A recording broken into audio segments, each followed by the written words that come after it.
Tervist kõigile, siin Mõtlemaatika ja meie tänane teema on avaldiste lihtsustamine 9. klassile. Alustamegi siis koheselt. Algebraline murd on murd, mille lugejas ja või nimetajas esinevad muutujad. Nagu tavaliste murdude puhul saab ka algebralisi murde lihtsustada, korrutada, jagada, liita ja lahutada. Siin toon ka siis paar näidet, need on muidugi väga lihtsa struktuuriga, aga on ees tulemas veel raskemaid ja ka pikemaid. Algebralise murru taandamine tähendab nii lugeja kui ka nimetaja jagamist nende ühisteguriga. Taandamise eesmärk on saada murd võimalikult lihtsaks kujul. Võtame siit murru 6x ruudus jagatud 9x-iga. On näha, et 6 ja 9 ühine tegur on 3 ning x-idest saame tavalise x-i võtta. Jagame läbi ning saame vastuseks 2x jagatud 3-ga. Samamoodi teeme siin järgmise võrrandiga. Numbritest saame 5 võtta ühiseks ning tähtedest x-i ja y-i. Algselt võib see kirjapilt ebaloogiline tunduda, aga tegelikult, nagu näha, on see väga lihtne.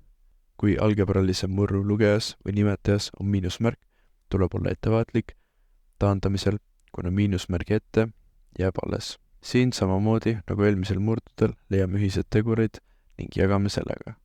Esimesest võrrandist tuleb välja 3x ning vastuseks saame -2x jagatud 3-ga. Teine võrrand on natukene pikem, aga kohe näeme, et -2x võib mõlemale arvule üleval ning vastuseks saame -4x pluss 2. Algebraliste murdude korrutamine ja jagamine sarnanevad tavaliste murdude korrutamisele ja jagamisele. Murdude korrutamisel korrutatakse omavahel nii lugejad kui ka nimetajad. Jagamisel korrutatakse esimene murd teise murru pöördväärtusega. Korrutamisel murrud lihtsalt korrutame üksteisega nimetajad ja lugejad ning pärast lihtsustame kui võimalik. Jagamisel ka korrutame ainult pöörame teise murru kohad ning siis jällegi lihtsustame. Ühenimeliste murdude liitmisel ja lahutamisel liidetakse või lahutatakse lihtsalt lugejad, nimetaja jääb samaks.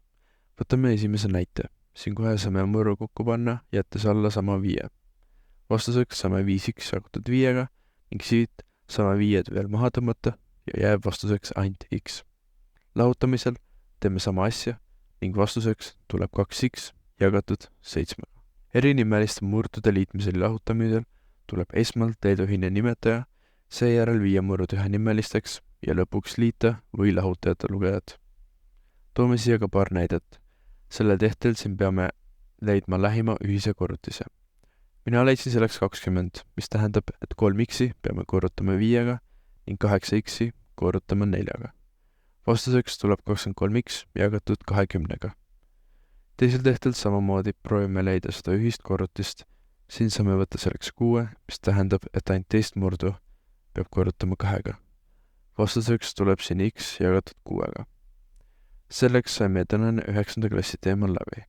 Kui oled praegu kordamas teemusi põhikooli eksumiks, soovitan sul vaadata mu kanalil olevaid eelmiste aastate eksamite lahendamisvideosi, need kindlasti aitaksid sul asjad paika saada.